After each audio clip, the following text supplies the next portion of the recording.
on another episode of Untitled Robinson. Roundhouse the Bookie, starring Altaron Robinson. We told this dude his stage name's gonna be Ron Robinson. and he was gonna be the Black Sammo Hung. Oh, Black Sammo Hung. That was the movie. Oh my God. All right, so welcome back to another True Story, bro. Today we talk about music, but first we get that, let's go introducing some people. I can't even say below because I don't know how I'm faithful your camera. So let's go to the thumb himself. I can't with you right now.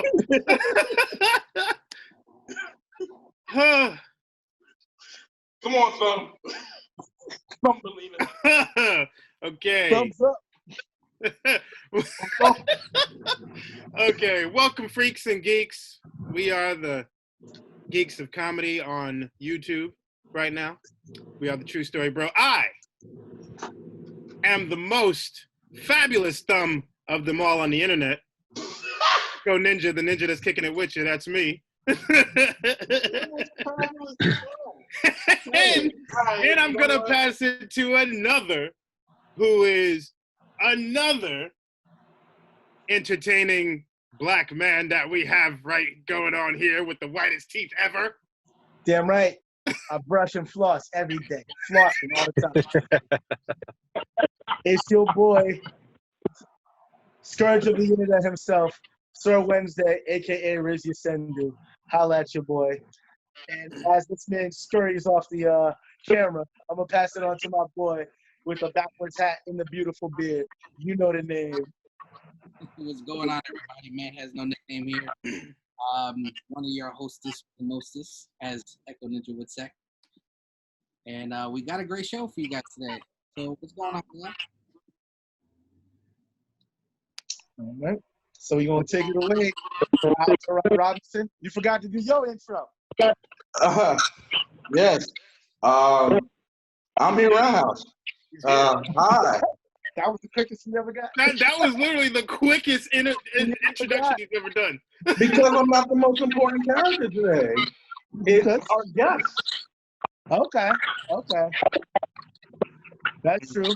So today we have some musical guests. They're musicians in their own right. One I've known since, let's see, is it 2013 or is it, I'm trying to remember. Jeff, is it 2013? 2012?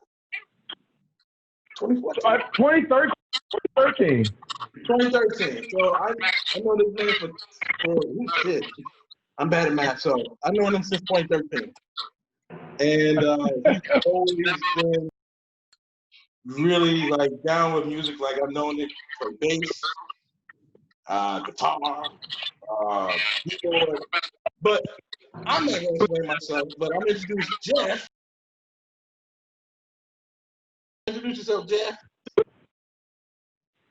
Hello. Most people in the world today know me as Kendall Goodwin. But one of the kids exploded outside. But I'm a musician. I've been performing. I'll start with performing. I was performing before I knew I was going to be a musician. 6 years old, I was a lead singer for a mass choir in church. Learned how to play drums relatively young in school, and just watching all the other instruments around me kind of just inspired me to want to kind of learn all of them, which is kind of what I did. I've been in drum corps. I played for New Jersey Symphony Orchestra. I've been in metal bands, indie bands, blues bands, rock bands, done solo projects. Got to play the stage of CBGB before it closed. Yeah. Got to see about that one. Yeah, I mean, I was on Apollo once. I mean, you know, music. Travel to Africa, play some hand drums. So whatever I can do, you know. Had dreams of making it big, but, you know, you end up meeting people in your life that can sometimes put you on a different path, you know. But, you know, I still do a lot of my own writing and creating. And I guess future plans here are to get my music into movies. I want to start doing movie stuff. Always kind of that. So, yeah, a little bit of me. Yeah, we'll do some movie stuff, bro. Me and you. Movie stuff, bro. Let me know, man. I got four storybooks ready to go. Sketchbooks. I'm sorry. I got 4 sketchbooks ready to go. I got the gear. Let's do it. What about 5? Right. Got 5? I'm working on 5, but I kind of just did a cover of a Irish war song, and you know, because of the whole, you know, George Floyd incident, I ended up it kind of interrupted my writing process, and I wrote a piece in between that to kind of get my frustrations and anger out. So, I mean, I'm gonna get back to it. 5 is definitely coming. 5 is gonna happen. But you know, I had a few things I needed to get out first. But you know, I'm also not a person, you know, I'm not one-sided. We all here together. So, I mean, there's other music that I was feeling that I felt as though I had to get out also. You know what I mean? So, but 5 is definitely coming. But I got 4. So match All right. So, thanks for Jeff. And for our next guest, I've known him for, Mike, what would say, like 2016, 17? Probably. I mean, I moved to New York at the end of 2017, so probably right around there, I would guess. Yeah. And he noticed, I remember I met him at the time he was working at Rock Bar, and we were outside, and a bunch of us were outside singing, and he noticed that I was singing, and he was like, "Oh yeah, I got this. I play keyboards, I play sax." I'm like, "What?"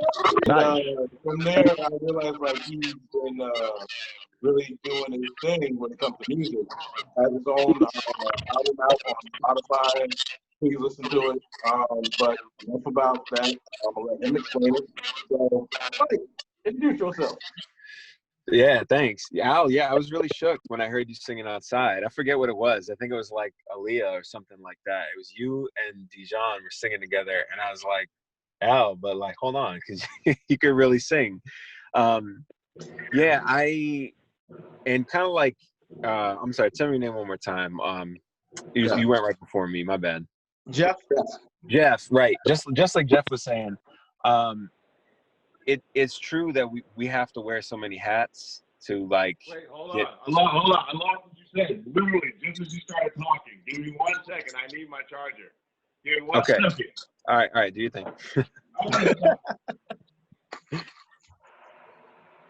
McFly, those boards don't work on water. You need power. Power. Work on power. We all need power. You guys there? Yeah, I'm here. How about that? Yeah. All right. I'm sorry. What were you saying? I totally apologize. I was completely rude. What were you saying? No, it's all good. I was gonna say like exactly what Jeff was saying about how many hats you wear and everything, and then when it comes time to kind of like brand yourself and like market what you do, it can get kind of wordy. Just because not you, Jeff, but I'm saying in general, like just when we're doing it for ourselves, it can get kind of crazy. Because I've had a similar path where it's like, you know, I started off as a saxophone player and then keys player, and that's kind of like mainly I would say what I do along with songwriting. That's kind of like what I whittled it down to in terms of like telling people what I do. But I've also like arranged for like the Boston Pops and like, you know, all other kinds of stuff with teaching and like recording and like, you know, tons of different hats within the music world or whatever. But as far as like, just to kind of keep it simple, what I tell people now is just kind of like, you know, I'm a saxophonist, a pianist, and then a songwriter basically. And then that's what I do on my own records and my own music that's available. So that's kind of, I keep it at that nowadays, unless like we're diving in deeper to other roles that I can like provide on a project or whatever. So but I've also like you said too about the movie side, like I've done some acting in the past, which I really love.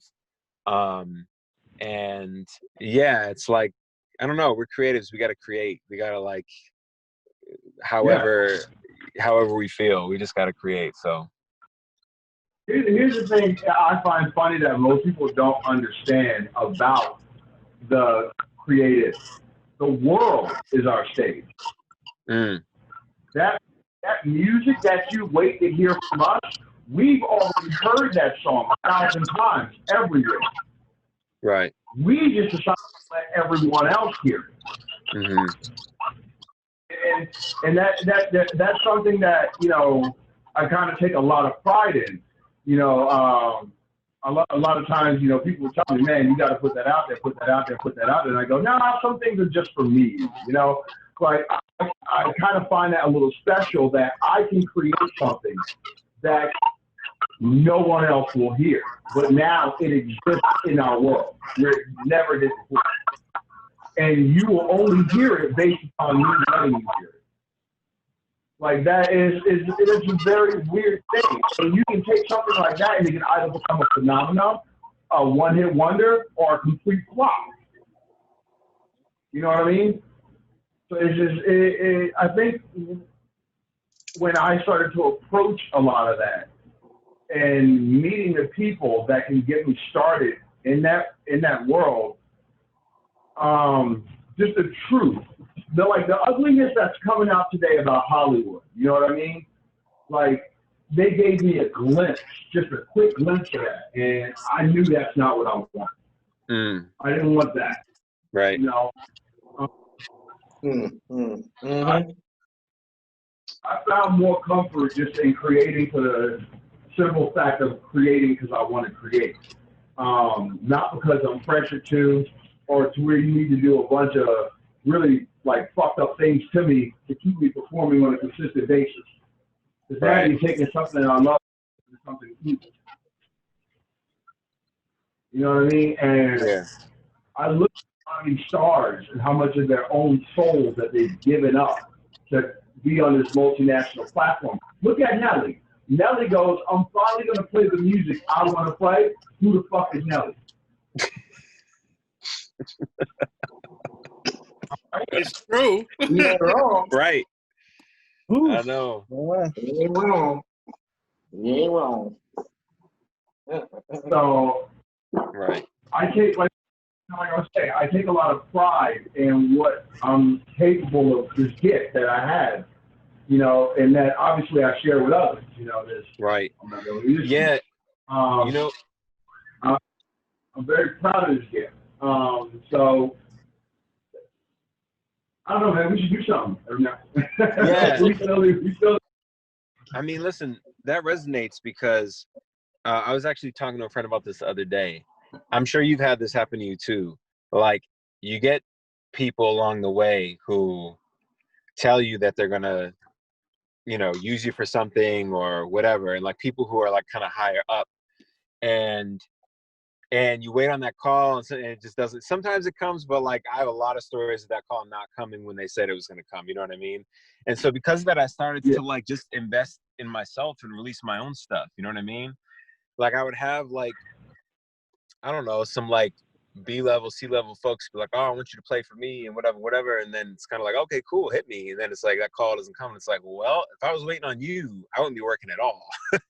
So then it's like, you know, it's like you got to do your own shit and build your own brand, your own business. And the music business, like you were saying, is like an ugly place, but we just find our way through it basically. So yeah, and a lot of what I did growing up was always competitive. You know, I was always around competitive artists. So, you know, I'm better at this, I'm better at this, I'm better. So that's always an attitude that I took on stage, man, which was weird. Like, you know, I would join bands. And he was like, okay, so we got to get out there, we got to sell these tickets. And I would go, no, we don't. We just need to go play. Let's just go play. And in the next show, they will realize that people are now showing up to see our band. Where they, yeah, so I'm like, it's a matter of the energy you push out there that people will gravitate to. You know what I mean? But again, you know, like I said, inside of it, that venue wants to get paid. So you still got to go out there and, you know, do a lot of work. I will say that doing what we do was a lot easier as well. And I say that because there's so little to do that when you send a really talented musician out into a very like rural area, they soak that shit up, bro. You almost become like a national thing out there for them. Right. You know what I mean? So through my adventures, I learned it's your market. You know, are you in the right place where you want it? You know what I mean? Yeah. So there was a weird said. I think the boys. I think we have a couple questions for you, creative artists people. Okay. I'm not gonna go first. So, Sir Wednesday, What's up? So you got questions for these fine creative gentlemen? Yeah, definitely. Being a musically inclined individuals, being creative wonders that you gentlemen are, who would you say is like one of your heroes as far as like in the music game or in any type of creative aspect that inspires you to do what you do? Like you hear that one name, you're like, yo, I think of this person, and it gets me in my mode. And next thing you know, I'm just in the studio, or I'm just humming into my phone or whatever it is to get that creative process rolling. And who is that hero? Who is that one person that sticks out in your mind? And it's okay if it's not one person. Yep. I want him to go first. I like him to go first. I talked a lot already. You want me to go first? Yeah, go ahead, Mike. So you mean like with the way that you're talking about, like the way like most inspirational artists to me or something, or more like the way people move in the industry? How about both? Since you put it that way, how about both? Oh man. All right. Man, I really admire, I have to say, I really admire Chance the Rapper, like in terms of like the way he moves in the industry, right? Smart. Because I'm like, I don't know all the ins and outs, but for the dude to be independent and to like kind of craft the deals that he's crafted and like get to the, you know, the places that he's gotten to and everything. I mean, unless there's something I don't know, or there's like a piece of his story that I'm missing, whatever. But as far as I knew, he did it all independent. Like that's like, because I've heard of other people doing it, but then you find out later that whatever, like there's ways that folks have kind of gotten on rather.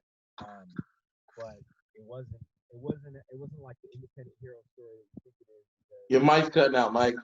My mic is cutting out? Yeah, we couldn't hear you for a little bit.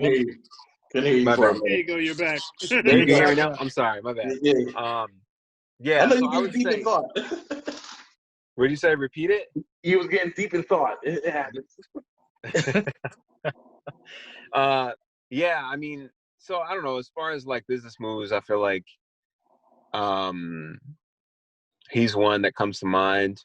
As far as like music influences, one of my like number one of all time is D'Angelo for sure. I mean, I'm like a harmony, like, you know, I'm like harmony obsessed, like all about harmonies. So I love him. I mean, I love Lauren for the same reason. I I even love like to go in a totally different direction. I even love like the now called the Chicks before the Dixie Chicks. Same reason, just harmonies everywhere. Like, and it's all about vocal harmonies, you know. And it's weird because I'm a saxophone player. I really don't sing. I play keys, which is a big reason why I started playing keys, is to like just, and Dizzy Gillespie did the same thing. She was a trumpet player, but was obsessed with piano just because like if you play like a horn, if you play like a wind instrument, and it's this linear thing, it's always one note at a time. So you want that, a lot of us want that piano ability or guitar or something so you can like hear multiple notes at the same time, you can get into that harmony. So all that is really like influenced the way that I write and the way that I like hear things when I'm like coming up with an arrangement or whatever. So I think that's my answer to that. So That's what's up. That's what's up. Now it's your turn, Jeff. Same question. How does it feel? How does it feel? Okay. Yeah. I'm gonna be honest. My answer is a little tricky. A little tricky. And it's only because like of the vast array of different things that I'm into as far as music goes. So I'll start at the beginning. Number one, Beethoven. Beethoven's my number one. I hear that guy's fucking pieces, and I all of it just starts flowing. Now, my favorite song in the planet, Moonlight Sonata. I was just about to say Moonlight Sonata. I was just about to say Moonlight Sonata. Oh shit. That's it right there. Now, you know, now fast forward till now, and I gotta go with my boy Hans Zimmer, man. Hans Zimmer. Mm. He is the movie world. I had no clue how ingrained this man was into my childhood. I had no clue. I watched his concert. They're like, oh, okay, we're playing Hans Zimmer music. Yeah, I'm in here, Man of Steel. I love the Man of Steel soundtrack. Oh, it's beautiful. And then they played Lion King. I'm like, get the out of here, man. Get out. And he brought out the original singers. The child in me was crying just because I had no clue this man who I've seen so much of my music in these days was actually the man that influenced all of my music all these years. So that was pretty spectacular, and I came to that realization about a year ago. So that's been really fun. But the guy that put me on stage, Michael put me on stage, man. My mom would tell you as a kid, I come home after school every day. I thought it was Michael Jackson's Moonwalker, and then she had to whoop my ass because I ran in my room and put on my penny loafers and my dress pants, and now I'm spinning circles around my living room, dropping to my knees. So that's what Michael did. I think we all had penny loafers at one time. I had quarters in my penny loafers. My aunt used to do that. My aunt used to put quarters in my penny loafers. Yeah, word. My grandma used to do that same shit. She wanted people to think that I was going around in style, and I wasn't just walking around in some penny loafers. She was like, "You're gonna walk around with money in your pocket, with money in your feet." I was like, "That's weird, but okay." Yeah. Oh man, but yeah, like I watched that movie for like years as a kid, over and over and over again, and just his whole performing style, performing attitude. Oh, you bitch! Can you still hear me? Yeah, you went out for a second. We couldn't hear you. Yeah. I don't know why this isn't loud.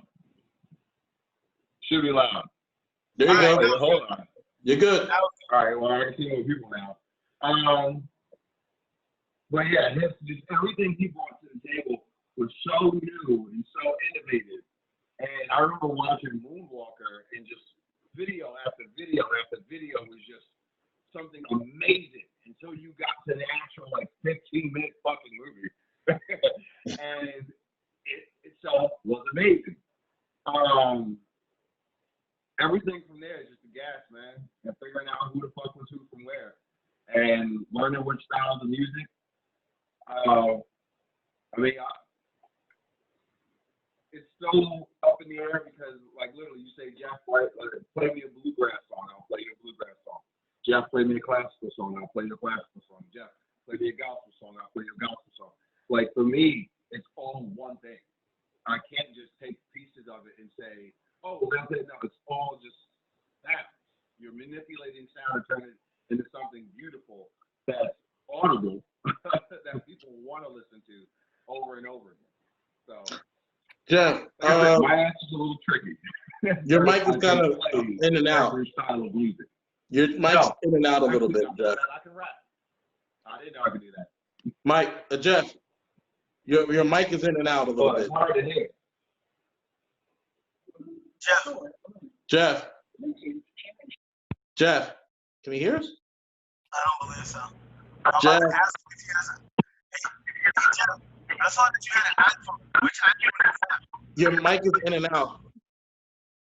Well, you can hear me? Now you're kind of sounding kind of like weird right now. Who, me? Yeah. What? We can hear you a little bit more. Jeff, your audio is getting muffled. Which iPhone do you have? It's 7. I had a feeling. Notorious problem with that. That's what you got. Sometimes, like, you were coming in perfectly clear, and sometimes it sounds like you're. That's why it had to be a 7 or at least like. Well, I'm gonna be switching up to the either 11 or 12 here soon. Okay. All right.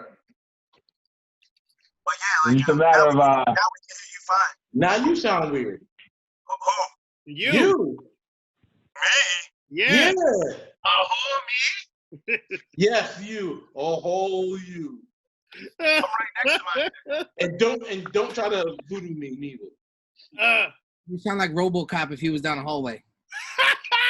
Yes. Dead or alive, you're coming.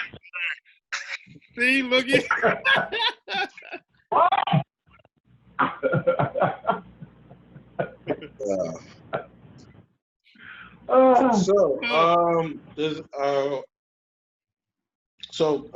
Chris, do you have any questions for Jeff and Mike? Okay, so I've dabbled in playing instruments, in back in my days. Keys. I started learning the guitar.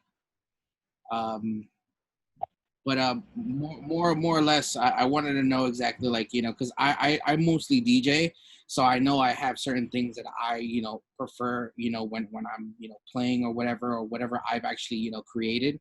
Do you have any specific body of work that is significant to you? Who you want to go first? Whoever's ready to go first, you can take it. Doesn't matter. Do you have any specific, if it's a specific song, maybe you haven't even yet, but it's just significant to you? Go ahead, Mike. Wait, of our own, or you mean like Of your own, like what have you created of your own that's significant to you? Gotcha. Okay. Yeah, definitely. I'm gonna say my sophomore album, for sure, which is called Mob Music. So my artist name is MikeMRF, just like all one name, MikeMRF. So definitely my second album is kind of like I would say, the one that's most important. And there's a lot of reasons for that. And one of them being I felt really free on that album to do anything that I wanted to do. The first album, I was recording in a studio that was like, it's a long story, and I want to spare you, I guess, but I'll just say that, like, I felt really like I didn't feel super safe in that studio for a number of reasons. And I definitely didn't feel safe to be like open about creating and about like,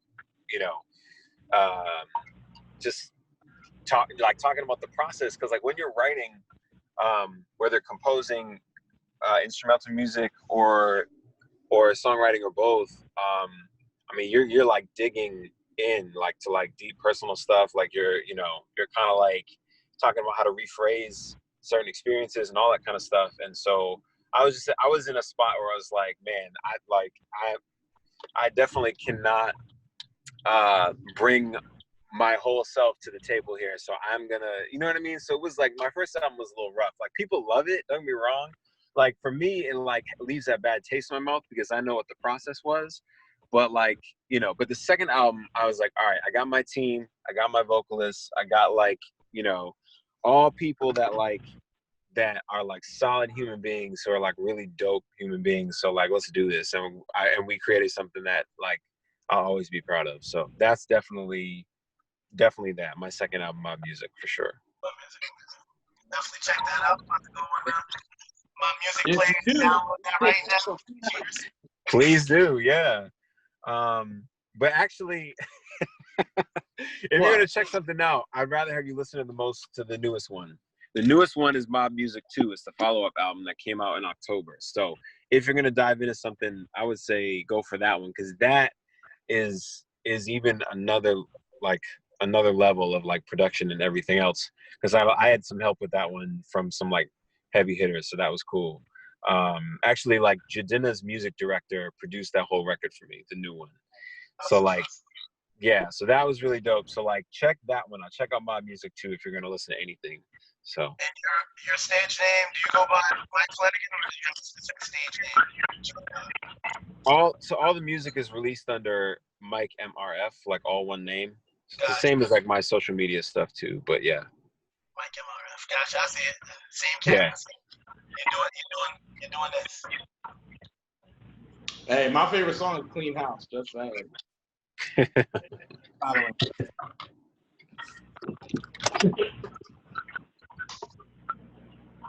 Jeff. I guess now it's on me? Jeff.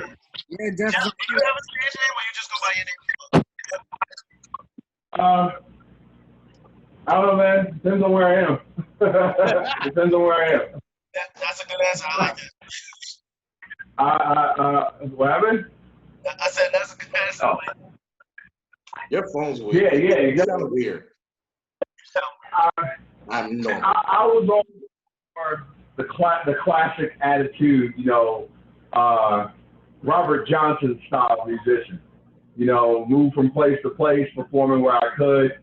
You know, just out there, just entertaining, testing the waters. You know, like I said, let me tell you what happened to me that put me in this frame of mind. Let me back up a bit, okay? Tell you what did it to me. I was working for Guitar Center, and a buddy of mine, he was on. He was fucking on. And he was like, Jeff, I'm going to put you on. I want you to come talk to a guy. What you doing on your lunch break? Shit, man, I'll come talk to the guy. So on my lunch break, I go see the man. The man I'm sitting in the room talking to is Ozzy Osbourne's fucking producer. This man is looking to put together a new band. This man sat me down, he watched me play, talked to me for about an hour. Within that hour, I heard some of the craziest shit that I never wanted to learn about the music world. One of the things you said to me, and Mike, you might self-consciously do this, you don't even know you do it. He said, do you write your music for men or for women? I said, I write my music for everybody. He goes, dumbass, don't do that. Write your music for women. I said, why? He said, because women buy music. Men buy the music to know what the women are listening to so they can fuck them.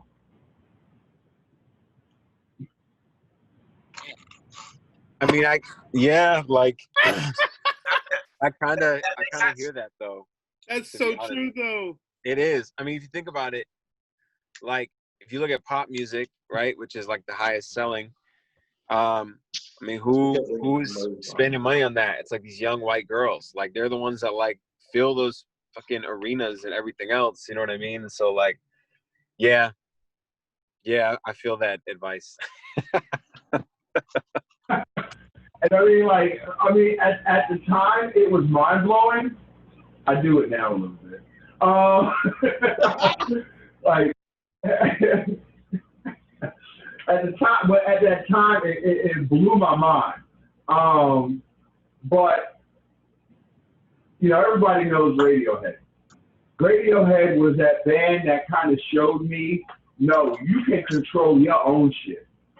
So after, you know, them dropping their label and then only charging $1 for their new album, I was like, yo, they really running this shit. And they did. They killed it.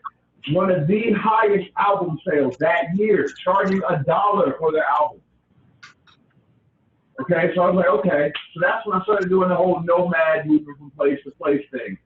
But I gotta say, one of the proudest ones that I probably was when I was out in Illinois, and I was 2 bands that I joined. One band wasn't doing so great, and I kind of pulled them up a lot higher, and one band was already kind of kicking ass on top, and I joined them as a bass player, and we just all went in ham together. So, I mean, we started getting a little bit of radio play. We had gigs starting to get booked with a lot bigger artists. Yeah, so like I say, I don't know, that part was a lot of fun. But lately, I've just been a very reclusive musician, just mainly being a dad and writing what I can, which is why I said I'm looking to get into the whole movie thing. That way, I can still be a musician, I can still perform, but it can be from behind the curtain rather than in front of the curtain being the man on stage that has to pop pills every night of the fucking week to perform. I can't do that. I got kids to worry about. The rock star died when my first daughter was born. So now I'm just a musician. Right. So, all right. All right. Chris, you got another question or just? I think somebody goes. Okay. All right. Well, Craig, you have any questions for the gentlemen here? I have a few, but I will ask one right now that I have. What do you consider your greatest achievement in music? Sorry, I'm laughing when you said what.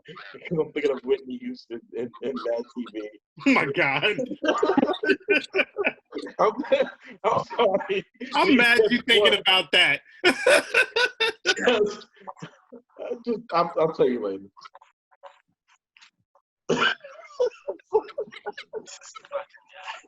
Any of you can start? I'm sorry. Oh man. I just thought about that shit. Deborah Wilson and stuff. That must be a tough question for the both of you. Yes, that's a hard one. I have my Oh, okay. Okay, go ahead. You can go. Go first. You go ahead while he thinks. Go ahead. Okay, mine is definitely 100% traveling to the motherfucking motherland and playing drums with real motherfucking Africans. Yes, motherfucker. And they sat there and they talked real mama, dad, how to get those drums drunk. And I was like, okay. I brought that shit back to the States. I put an American drum kit and was a murderer. Thanks to those Africans. That's probably one of my proudest moments as a musician. Going to Africa and playing actual hand drums with Africans. Where did you go in Africa? When I was 15. I mean, what country in there? I went to Ghana. Oh, there you go. Yeah, we landed in Accra. Remember when Obama went to the Cape Coast Castle? Mm-hmm. I went to that castle when I was 15, man. So yeah, I saw a lot of crazy stuff. But the thing was the music. We were greeted with music. When we got to our hotel, they greeted us with music. And then they gave us ceremonial names along with the music. So it was just like, but when we were leaving, they said, we'll teach you some dances. I said, look, I don't dance, man. I'll play one of those drums though. And sure enough, got up there and played the drums, and they started teaching me stuff. Next thing I know, they threw like 8 drums in front of me, and I'm just a madman in the pool of my own sweat, going crazy with some African bros. So yeah, that started on Project One. That sounds so fun. All right. Mike? Oh man, I don't know if I could pick one. Um, I mean, the touring is definitely part of it, because being able to like go to like I toured Japan when I was 19. That was cool. It was a long time ago. And then 2018, I went on tour with my lead singer. So like the touring is great. But I don't know. I mean, you know, that same album, when you asked like about my body of work, that like is well, the other question that I got about the body of work or whatever, that album actually went to #1 on the iTunes jazz charts, which was like really cool. That was my first time. So it was like that moment, even though it was like, you know, short-lived or whatever, that moment was cool because it was kind of like validating that like, yeah, this record was the right move. You know, it was a departure from the first record, and like, you know, you got placed #1 on iTunes, but they also charted on Billboard Heat Seekers, which was cool too. So like probably the first time that went down is probably my answer for this one. But obviously I was like struggling. I was like, man, what am I gonna say? Which one? So Okay. Right. Getting #1 on any chart is always good. right. I'm a huge jazz fan, so Oh, cool. I'm kind of excited to hear that now. Oh, nice. Yeah. I wasn't even sure what the genre was, and actually, you know, what was funny was the other day, I woke up really early. I was getting ready for work, and I just sat there and listened to jazz the other day, and that's what I'm trying to do now every morning, is just listen to some jazz to, you know, get myself ready for the morning. So I'm definitely gonna listen to that tomorrow morning when I get up. Oh, cool. Thank you. Yeah, man. People don't understand the power of jazz music. It can be as hardcore as rap. It can be as mellow as R&B. You know. Right. And that's, I think, the other thing too. I mean, what I was tempted to say as well is like when you find your own sound, because especially like if you're a jazz musician, well, I think every musician, period, but especially if you're a jazz musician, like you look for your own sound for a long time. And then one day you finally find it, or you finally like have worked on it to a point where you know what your own sound is and you know what your interpretation is of things. And that's a really powerful moment when you get there. And because that's like, I think it kind of defines your artistry to a degree. So I could, not sorry to interject, but I completely agree with you for the simple fact that with a lot of jazz musicians, there's so many to follow, especially the guys from the past that were really like starting the groundwork for this stuff. You know what I mean? Everybody was trying to bring their own things to the table. And look at Miles Davis and what he did with listening to Jimi Hendrix. And Jimi Hendrix, like crazy guitar sounds, influenced Miles Davis to add to his trumpet sound. You know what I mean? So like I totally understand what you're saying there, man. And I mean, for me, dude, kudos to you. You are playing a very difficult style. There are not styles of music that intimidate me. Jazz happens to be one of them because it's so interpretive. You know what I mean? And I'm coming from a classical background where things are more controlled. You know what I mean? Right. I'm more contemporary classical where you can have more fun with it. Right. So yeah, man, like I totally get where you're coming from. I would love to hear your work. You know what I mean? Yeah, same here. I would love to hear your stuff, definitely. I think I need better master. All this is me learning how to master my own work so I can finally get it out there. That's no joke. The mixing and mastering piece, but yeah, like I don't know, the more self-sufficient you can be nowadays, you know, the more money you get to keep, obviously. So yeah, it's sad. I was in a position where, you know, I could have, like, if I had the things I had now when I was younger, it'd be a completely different story. But I feel like, now's my window because it's all about the self-sufficient musician. So Right. I got a question for both for you. You know what? I got a question for you guys. What was the weirdest place you played?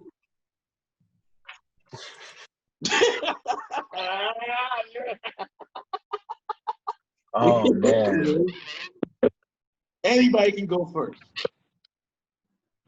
You know what? Oh my You know what? God. I'll tell you what. Let's do this. Let's do another. What's the weirdest anybody in this chat performed? Wait, what? What's the weirdest place you ever performed? This is for everybody.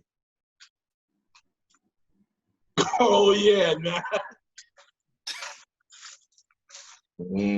Yeah, man. Wait, perform musically? I performed. I DJ'd at a baby shower that was in the basement of a church, and they wanted like hip hop and reggaeton and all that stuff, and I was just like, in a church. Mhm. That was just awkward to me. I didn't know what was going on there. I gotta say, I think it was when my buddy messed up a booking gig and he booked us to his birthday party, and we were a death metal band. So that was a weird one. Wow. We still showed up a song before they kicked us off. That's wild. Well, you still gotta play. You got booked. You gotta play. You signed a contract. You gotta play. They didn't know what we sounded like. They just say, "Oh yeah, you're a friend. Come do it." Okay, cool. We got you. They didn't tell us it was a kid's party, so. Man.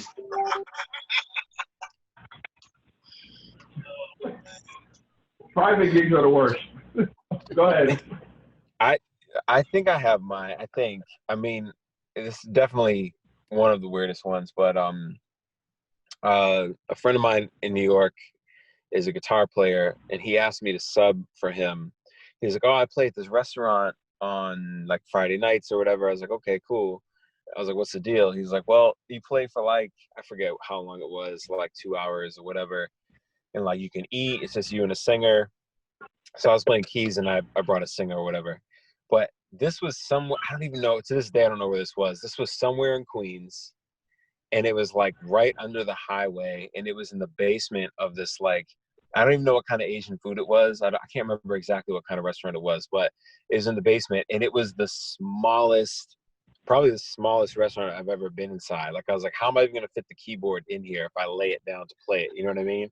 So, and I think there were like 2 people in there the whole night, and I was kind of like, I guess this is what I'm doing. You know what I mean? Like, I'm subbing for this dude, like I'm doing him a favor so he can keep this gig, but like this is definitely like really different. So I performed I did a fight with Jeff in a small closed-in space.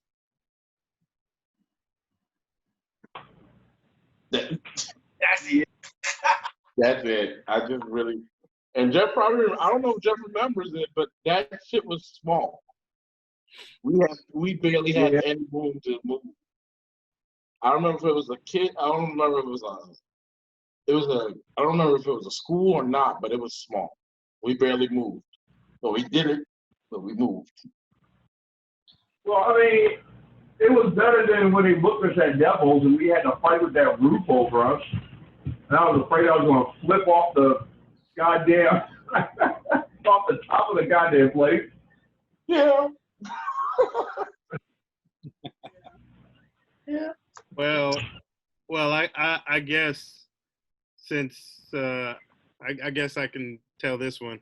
It was at a martial arts tournament. I was 12 years old, and I had a 10-year-old chick beat my ass all up and down.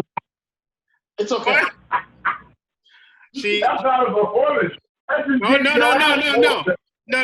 It was a martial arts tournament. It was a sparring tournament. We were both really good at it. But the thing is, she had really long legs for a taekwondo practitioner. And she caught me. Hold on. And she caught me with an axe kick out of nowhere and hit me right in my collarbone. And I just dropped.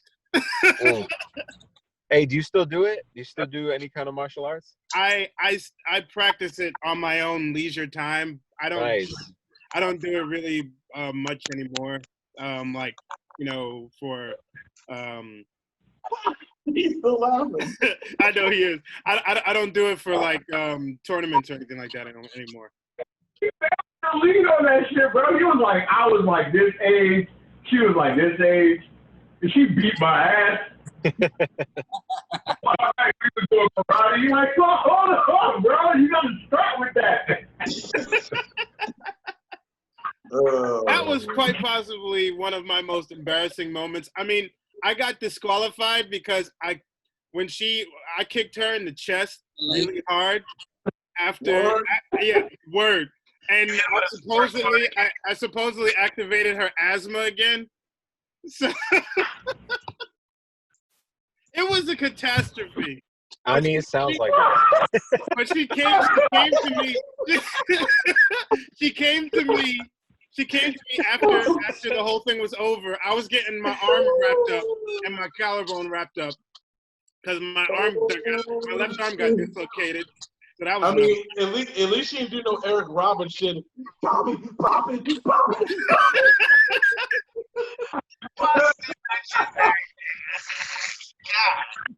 And then she came over to me. She was like, "Are you okay?"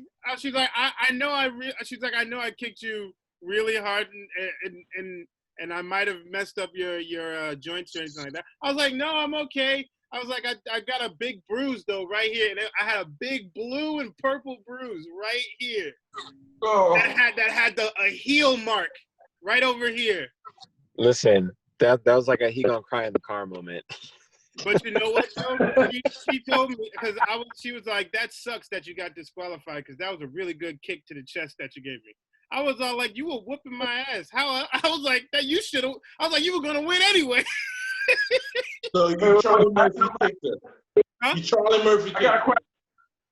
Yeah. Was that kick more hood? What? Was that kick more martial arts or from the hood? Which one? Be honest. You tell us. You tell the truth now. You old enough, bro. You can't get in trouble now. No, it was a straight hood kick. It was a straight hood bitch. Get the fuck off of me kick. It was no style on it. It was just all. I was on the floor. I was on the floor. I got back up. She went to run after me. I just went boom. Fuck off of me. You set up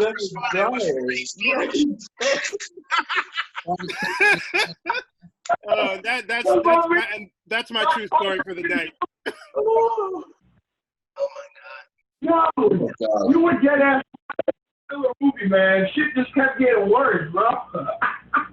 All right, so it was Johnny Sweet. It wasn't Johnny Sweet the leg. It was Johnny kick his fucking collarbone. I got one last question for everybody. So, favorite artist, favorite album.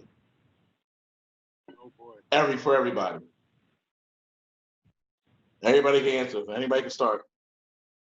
Favorite artist, period? Favorite artist and favorite album. That's a tough one. Yeah. Kanye West, My Beautiful Dark Twisted Fantasy. Ooh. That was a goddamn album on front. The artist and album could be different, so don't have to be the same. But I'm gonna stick with that. okay. DJ White Kane has No. the legend continues. Anybody? I'm thinking. I got one. I'm thinking. I got one, and it's a pretty old album. It's like 1978. It's a jazz album. It's called Pat Metheny Group by Pat Metheny Group. So live. What was that? So Pat live, bro. Me too. At Oh, what's that place called over in Newark? NJ Pack? Yeah, I saw him at NJ Pack, front row. Yeah, me, probably. Well, we did.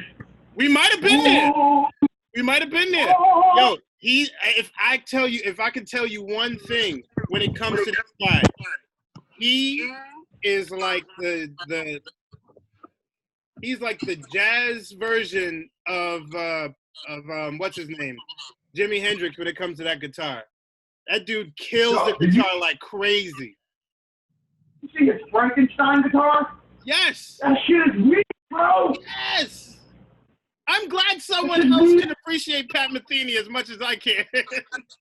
Oh, mom took me to see him. That shit was crazy. But that was Like, his first album, the Pat Metheny Group, is my favorite album that I can listen to all the time. The one song in there, Lone Jack, is one of the greatest like jazz songs that I've ever heard because it has so many tones to it. All right. Look at you getting on beat. I love it. I love jazz that much. I love it. I mean, I used to play the piano when I was younger, so. So you dare say you're jazzed about jazz? Oh yeah, I no, did it. listen. I did it. Yeah. I did it at once. Nah, please, like, I hate anytime it's used as like an adjective or whatever. Like, anytime somebody calls something jazzy, I die inside a little bit. Like, It's a jazzy? oh my God. If anybody ever says your shit about my music and be like, you hate it. Don't even front. Like, you hate it. Like, oh, that's jazzy. Nope, get out of here. Wait. If it's used like that, I understand. That's like somebody saying moist and girls. Oh, Hey, Mike, you know what you got to do? having no nickname. If somebody says that, you'll be like, look, bitch. Out. Get out. That's gonna be your number one thing. Whenever someone says something is jazzy, just leave. Get out. For Done. me, it's like, look, bitch. Yeah, done and done. You say that shit one more time, you're gonna get jazzy in the foot. All right, let's keep it moving. Who else? All right. Go ahead. Oh no. All right. So I mean, what's coming to mind right now, album-wise, so Cannonball Adderley and John Coltrane have an album together. It's like Quintet Live in Chicago. When I'm telling you, I can sing every single note on that album, like from the bass line to like the piano solo to like, I mean, that album was like my breakfast, lunch, and dinner for like years when I was in like high school and stuff. So I'm gonna pick that. Artist though, I honestly have to say Lauryn Hill. Like she's always been, so it's consistent. So that's my answer for that one. I love how you like Lauryn Hill, but you said consistent. You're consistent, but too bad she's not, and she's always late. Well, yeah, as far as I'm concerned, she kind of like died in 2010. So like, Oof. I feel like it's a posthumous thing at this point. It's like, you know what I True, mean? but when Like, she was doing music, she was consistent with it. yeah. At least producing. All right.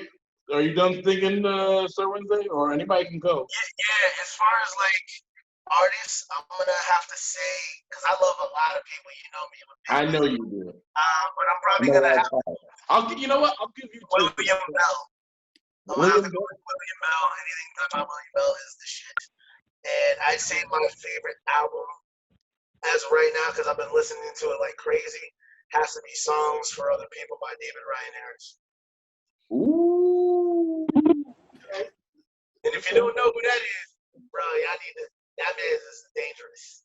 He is dangerous. Yeah, So he is. it's fucking amazing. So yeah, that's my shit, and I'm sticking to it. All right, Jeff. Again, I got to go with my boy. You know, I fucking love Beethoven. I know most people just think of Beethoven and they go, you know, da da da da. But I'm all about the pain, the drama, the hurt, the drunk nights in the alleyway, pissing himself. Nephew trying to kill himself. Nephew might actually be a son. whole fucked up story that drove that man's music, because his music wasn't just shit he was hearing. His music was capturing his experiences. So, you know, then he talks about, there's one song where you can hear he's fighting with a cart that's stuck in the mud. And as you go through his music, you can hear different parts of his life. When he's happy, when he's sad, when he's been on a fucking bottle, when he's frustrated, you can hear that shit in all his music. And I mean, to do all that, the one thing we all take for granted as we're having this conversation is the fact that we can fucking hear each other. This man who was doing this shit going deaf. Mm-hmm. That shit, the key ingredient to this shit, the motherfucker was losing. Yeah. That's crazy to me.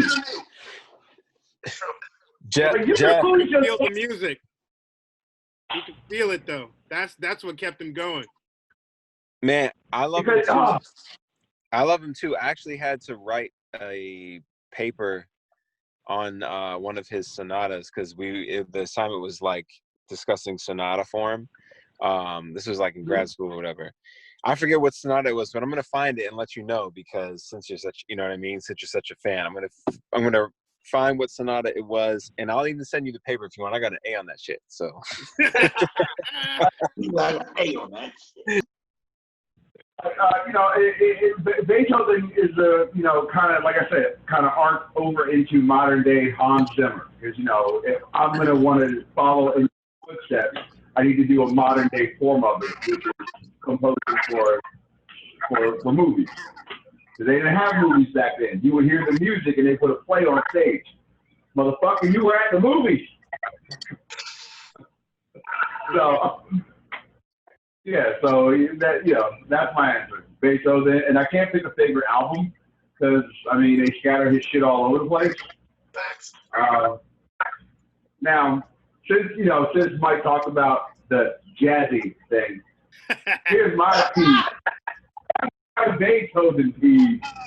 When people take his music and go, oh, I want to add strings to this piano sonata. Motherfucker, that's why it's called the piano sonata. Okay? You don't add vocals and strings to it. If he wanted it there, he would have wrote it there. This is what made him a fucking master. That's right. Yeah. Yo. Potato salad. Fuck out of here. Did you say raisins and potato salad? Yes, that's what he said. Nobody puts raisins in. Nobody makes something that's already great and put shit in it. Yeah. Or put less in it. Jeff, it was. Okay. Beatles songs. I love covering Beatles songs. Certain ones I will not touch because they did it already so perfect. There's nothing to move. Man, the board is set perfect. Talk about that, because that's like when all these wedding bands play Stevie Wonder. It's like, man, leave Stevie alone. Yeah, exactly. Leave Stevie alone. Stevie is the motherfucking GOAT. Stevie is the GOAT. Leave him alone. Everything he made and wrote, it was all gold. Right. Everything. All is fair in love. All like that song will put me in tears when I hear it. I'm telling you, fucking good. And he wrote some of the hardest shit that like is the, you know, easy for the crowd to latch on to kind of thing, but like so hard to play, like to do it justice and like to bring it to life. Mm-hmm. I mean, that's why like when I hear these wedding bands doing it, or even just cover bands or people playing like, oh, let's do Stevie. I'm like, no, don't. Like, let's not do that. That's like somebody trying to sing with me. Just don't do it.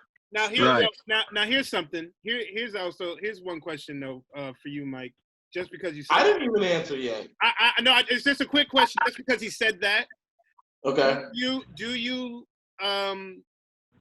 appreciate or do you not appreciate the fact when like you hear certain jazz stations when they play a jazz version of Stevie Wonder's song?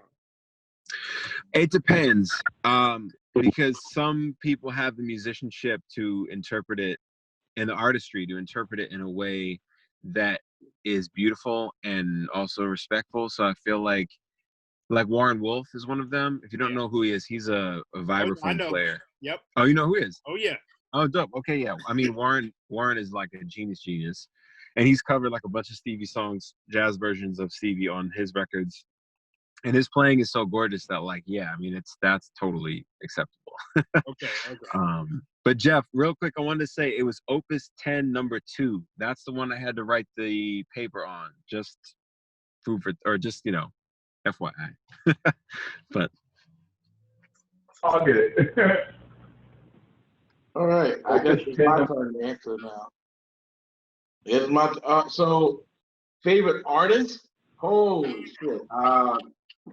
Even when I asked you guys, I was sitting here thinking like, I have too many. And it's like I can't just settle on one. But if I have to go, it's so tough. Hard, right? It's tough because it's hard. It's hard for me to decide. You know what? I'll tell you my favorite album though. One of my favorite albums is what's the Stevie Wonder song? Stevie Wonder album. Love. What was it? Love is Love's What We Need. I forgot the name of the album, but that's the album I can listen to like front to back. Yeah. Already on it. And artist-wise, wait, Songs in the Key of Life, is that what it is? yes, there you go. Songs Okay. in the Key of Life. There it is. And it was like Love in Need of Love Today. Yes. I think I think they covered that on Pose. Yes, they did. Which was really, really great, actually. It was an episode. It was actually named of the episode. Yeah.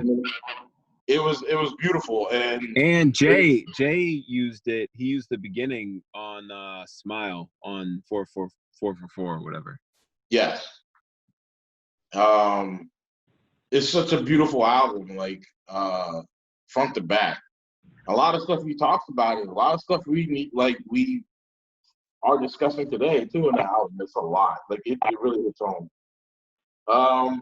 Artist-wise, whew. I hold some of the artists like such high esteem. It's hard for me to decide, but I'll tell you right now, Michael always gets my heart.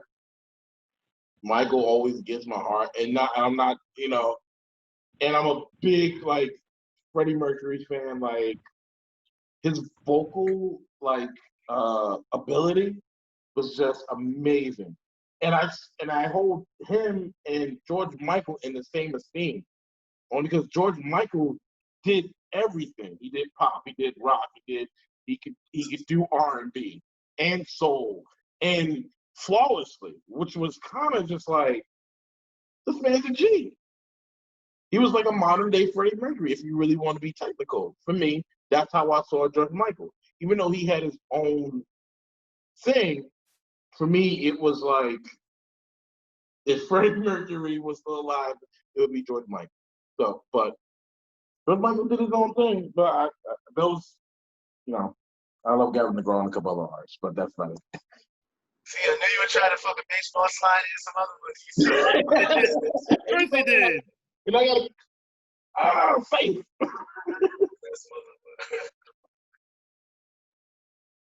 Oh, man. But yeah, but it was an absolute pleasure. Do we got anything else on the docket, guys, or no? Anybody else? All your like Instagram handles and social media is it linked on the podcast itself, or like? Yeah. Or I'll find you through Al. Either way. Yeah, you'll find it's all linked in it's all linked in the podcast itself too. Well, not our personal ones. Yeah, exactly. Our personal ones, just the actual podcast version one. Oh, okay. Well, we'll definitely reach out. We'll definitely spread the news, and that way we can link up on the social media. Yes. All right. Thank you guys for having us. You guys should just go ahead and let everyone know your social media handles. And find your and Spotify and stuff like that. Jeff? All the projects coming. Oh. Okay. Do you have any social media links that we can put you on right now to be determined? Yeah, everything, all projects right now are to be determined. Okay, I understand. When as soon as we get the word, we'll definitely shout it from the mountaintops, my brother. That's right. Awesome. So that leaves you, Mike. Yes, cool. So you can find me everywhere under MikeMRF. So all one name, MikeMRF. That's it. And it's both on streaming platforms and on social media. So hit me up and let's connect. And man, thank you guys so much. What happened? Check out that album, son. Yes. Same. And don't say Jazzy. Ever. At least Spread the not to word. his face. He'll mush you. Get out of here, son. Like that shit is not a compliment. If you hear people like be like, hey, listen, don't say it to a musician, please. Okay. I want to kick people in the face. Fucking just whore. Yeah. I want to kick somebody so hard, you'd be like that 10-year-old who kicked me. Exactly. Thank you guys for coming on. We do appreciate your time. Thank you guys. All your creativity. Keep on doing what you're doing. So yeah, that's pretty much the end of the show. We're gonna do a roll call. We're gonna take it out with you guys at the end. I'm one of your boys, Sir Wednesday, Scourge of the Internet. If you like us, feel free to like, share, subscribe, comment, all that good stuff. And you can always enjoy us on these platforms here. To throw it on, I'm going to toss it to my brother with the luxurious beard. My boy over there, the man with the name that everybody knows. Take it away, brother. What's going on, everyone? There's no nickname signing out here. Make sure you guys check out beardstruggle.com. Get all your beard necessities. Make sure you use the code CH15 to get yourself 50% off your purchase. I'll go ahead and pass it over to the hostess with mostest. Oh, me? Oh, me? No, just half of you. Go with you. We can go with you. So, I like that. We can go with you. We can go with you.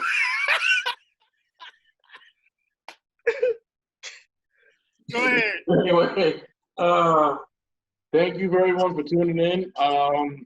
Also, thank you everyone who's been watching my stream on Twitch. I am going to do the raid eventually, just not now. But thank you. Still tune into my Twitch. That's Twitch TV here, Roundhouse 84. Playing Call of Duty a little bit more with Echo Ninja here. We're still playing Division 2. We're gonna be streaming some new games that came out as well. But when you stop working, then maybe you can play with us. Man with no nickname. Word. I see you going like this. Word. Exactly.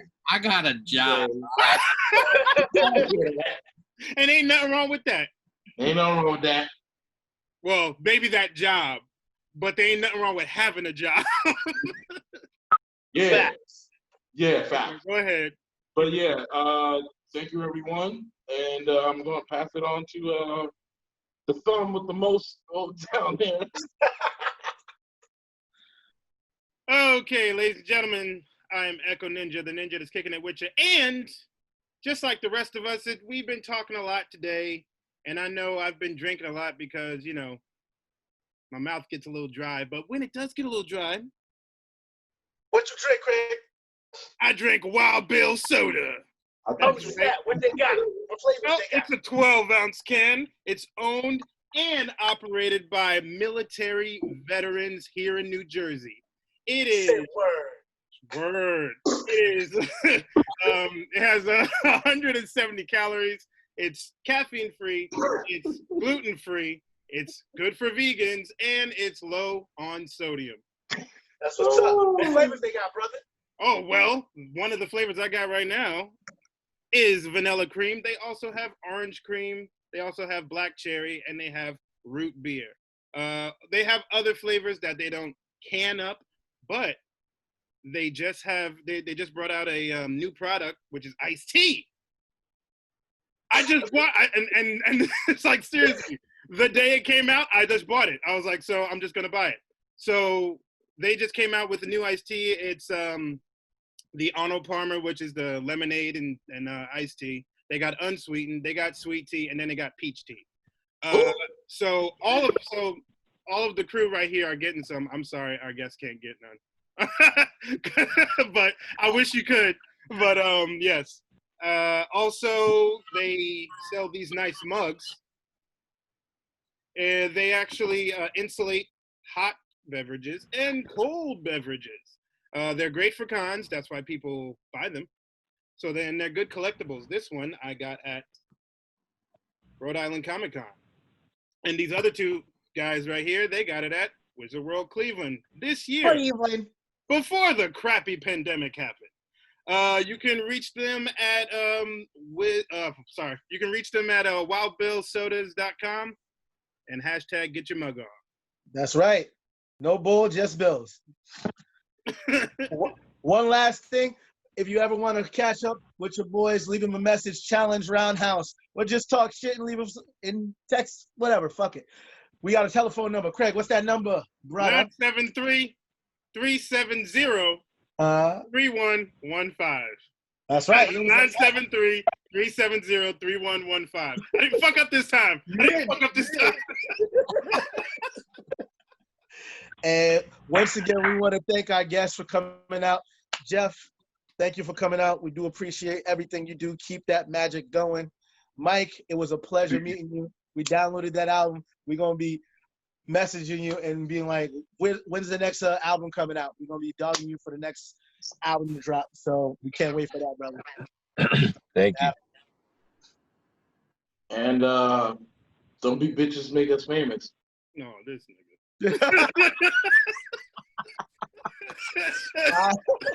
All right, you heard him, guys.